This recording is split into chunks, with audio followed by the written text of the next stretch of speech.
Hi everyone, Monique here. Thanks for joining me today. Our topic for today is a little bit more personal, so it's something that's close to my heart because it's true to me, it's true to our family. So I hope you stuck to the very end because I really think this video will be great not only for your kids but for you as well. Today we're going to talk about how to help your anxious child.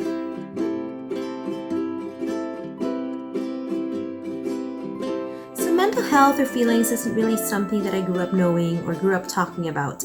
I come from a country, a culture that's very conservative, where mental health is really more of a taboo topic. And I think it's the same with a lot of countries, with a lot of more conservative cultures, that feelings, mental health isn't really something that's out in the open or that's something that's discussed among family members. And I remember when we moved to Canada and I gave birth to Raphael, my third child, a nurse called me about a week after I got home and she said, "Oh, I'm calling from the public health unit. I just wanted to see how you're feeling, how you're doing, how's your transition." And she was asking me all sorts of questions and I remember in my mind, I was thinking, why are you asking me about how I'm feeling? And I realized she was probably screening me for postpartum depression. And that was something that I never even really thought about with Matina and Renee when they were born in the Philippines.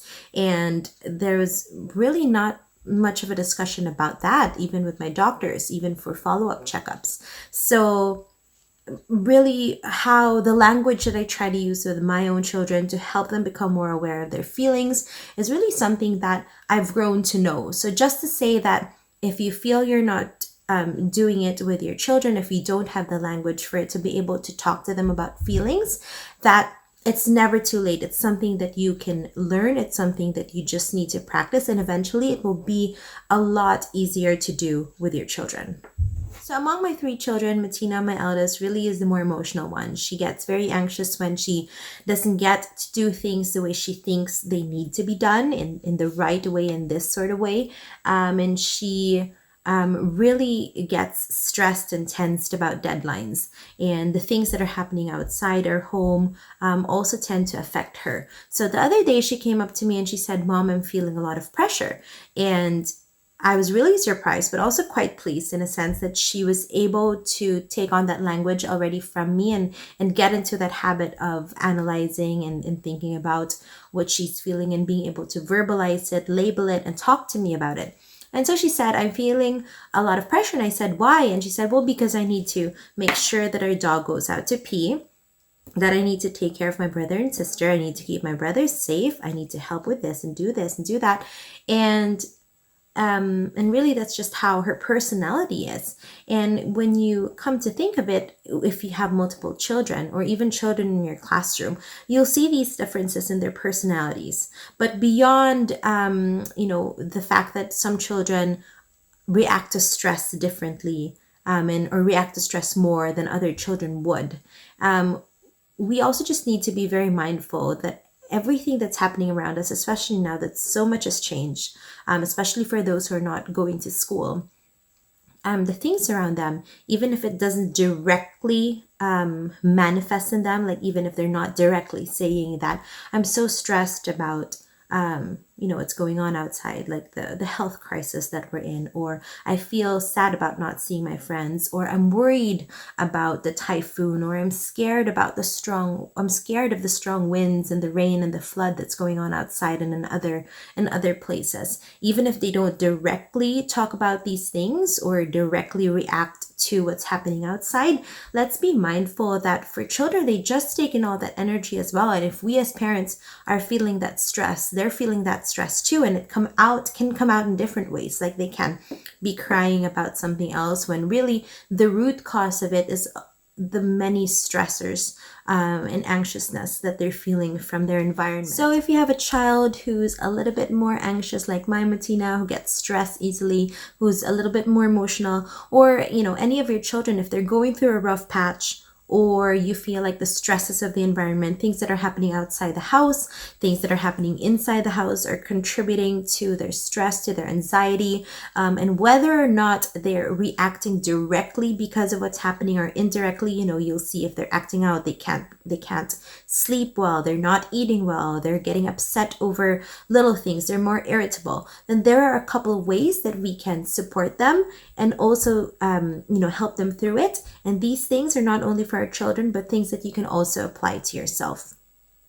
If your children are not verbal yet and they do not or cannot tell you how they're feeling or cannot express to you that they're feeling anxious or sad or upset, then what we need to do is take a step back. So it's not always a conversation. You don't always have to go to your child and say, how are you feeling? What's going on? Are you feeling stressed about the rain? Are you scared about it? Are you sad about not seeing your friends? So it doesn't always have to be, a discussion between you and your child. It can just be you taking time to take a step back and really observe your child. You know your child. You know what your child's used to doing. You know their routine. You know their patterns. You know how much they eat, how much they sleep, what time they go to bed. So if you see that things are a little bit off, then look at the bigger picture. What has changed in the household? Was there a change in caregivers? Did somebody leave? Or is something happening outside? Like, is there a big typhoon? Maybe my child's feeling scared. Like, I get a lot of phone calls or emails from parents in my work community that ask me, my child's not eating so much this week or not sleeping as well. And I don't know why. And the first thing that I always tell them to do is to think about what has changed in the household, what has changed in the home. Because changes, no matter how small they are, and you think that that's not going to directly affect my child sleeping, like it has nothing to do with their bed, nothing to do with their bedtime, routine, but it's a little stress, it's a change in what your children are used to, and that basically affects everything else. And in that situation, all you need to do is really just be there for your child and give them time and space to work it out.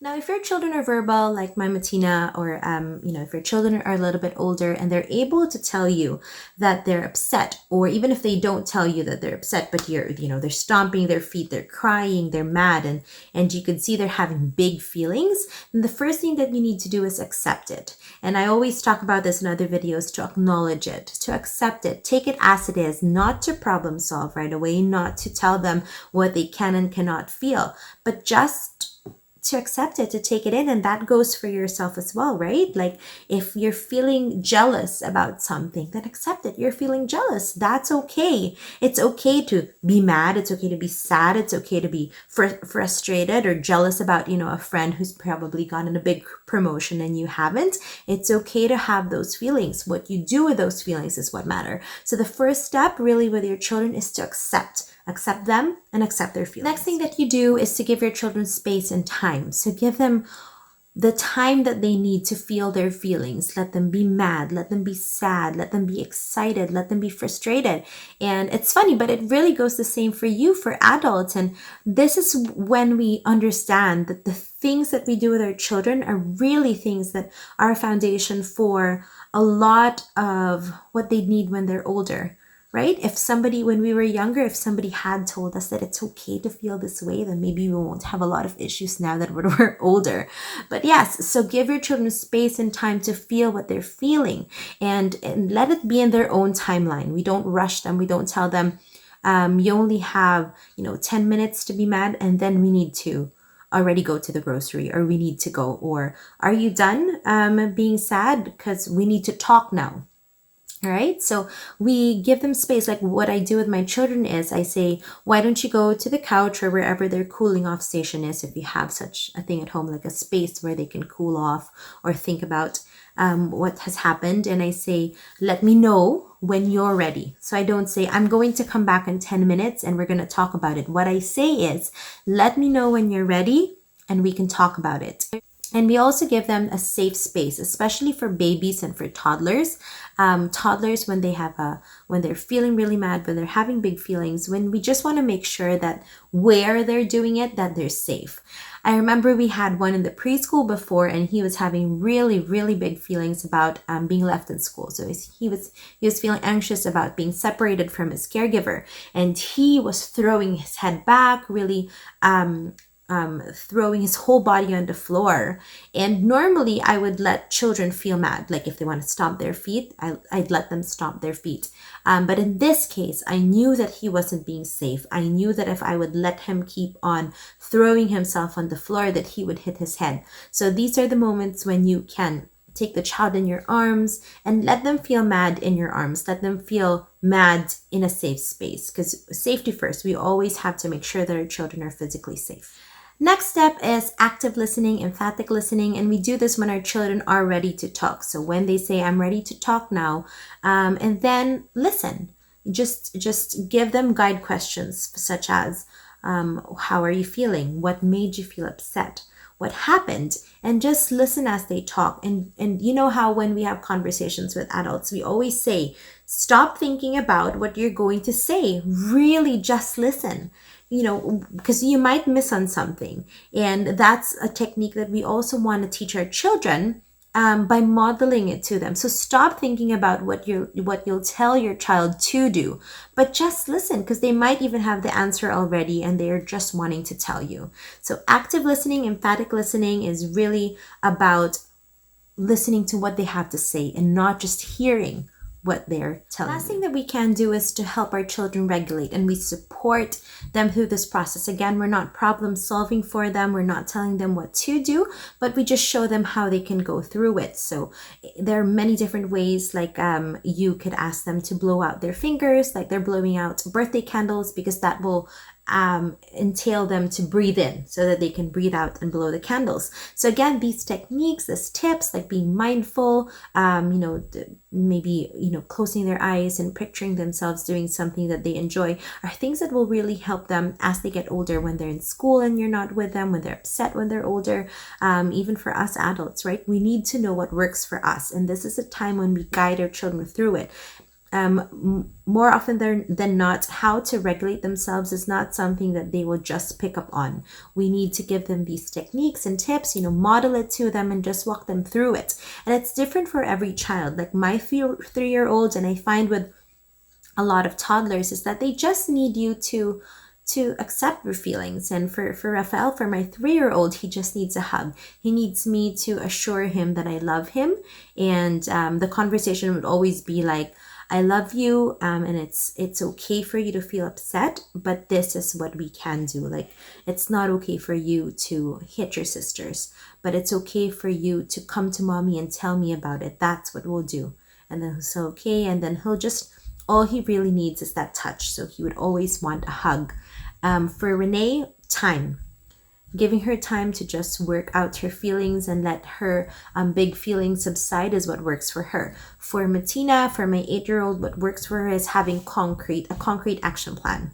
So we need to talk about listing the things that she needs to get done. And I showed her how to have a planner. I showed her how she can have a checklist, because you'll see that this works for her. It's the same thing as when you're teaching a child. You need to know what works for them. It's the same way when you're helping your anxious child or you're helping your child with big feelings. It's about knowing what works for them. And it's a trial and error, and you don't have to, and you probably won't get it right the first time, but it's a process that you and your child can go through. So that's it for today. So how do we help our anxious child, or even help yourself? Is one, we have to accept that they or we have these feelings, that we're going through these emotions, and 2, that we give ourselves space and time, or give our children space and time to feel these feelings.